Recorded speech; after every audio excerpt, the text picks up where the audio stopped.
Reid here with today's tech headlines for you. Please give us a like. If you enjoy the reports, tickle that like button. And you can also subscribe so you'll know when each new report is posted for you. The next latest thing from Bloomberg's Mark Gurman about Apple points to Cupertino dropping its M4 Max next week.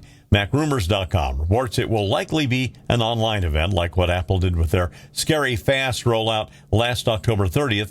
Most Apple watchers are looking for a 14-inch entry-level MacBook Pro and a M4 chip and one more Thunderbolt port than the present model has. Also, 14 and 16-inch MacBook Pros with the M4 Pro and Max chip options. A freshened iMac is expected in the mix, too. Most of these units won't be available in customer hands until November, as is typical for an Apple introduction. Generally, it's about a week or two before the devices actually ship.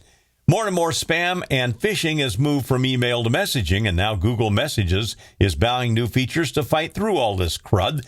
According to AndroidPolice.com, the new spam detection should help combat dangerous links. There's a privacy upgrade for international messages, sensitive image warnings, and contact verification, too. Any message that Google Messages thinks might be scammy will give you a warning or automatically move that message to your spam folder. Besides the spam folder, they'll block messages or send them to spam if they're from unknown senders and contain links. Google tested this system, by the way, out in India, Thailand, Malaysia, and Singapore before rolling out the feature worldwide, which should happen in the next couple of weeks. Sensitive content warnings for Google Messages will blur potentially sensitive images before viewing, and there will also be a new warning message when such images are being shared or forwarded. Like Google's other protections, these scans all happen on device, which means your privacy is ensured. In a somewhat unsettling bit of news, Anthropic's new AI model reportedly can have some control over your PC. TechCrunch.com notes that this was teased last spring, and now the latest upgrade of Claude 3.5 Sonnet can understand and interact with any desktop app. By way of a new computer use API, which is in open beta right now, the model can mimic keystrokes, button clicks, and mouse gestures, basically emulating a person sitting behind the PC. This is not an entirely new concept. It's been done for decades to some extent, but Anthropic is taking it to a new level entirely. Anthropic is not calling this an agent like Microsoft, Salesforce, or OpenAI. Instead, they're dubbing it a, quote, action execution layer, unquote.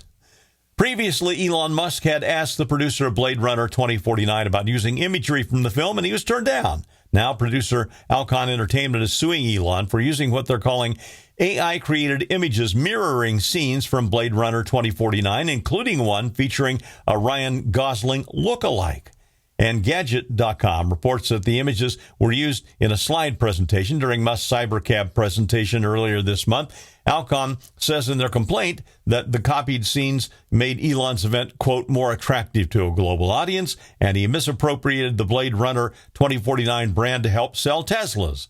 One can only imagine what will happen if this suit gets to trial. We'll see some really interesting imagery in the court exhibits. I'm Clark Reid, and you're Technified for now.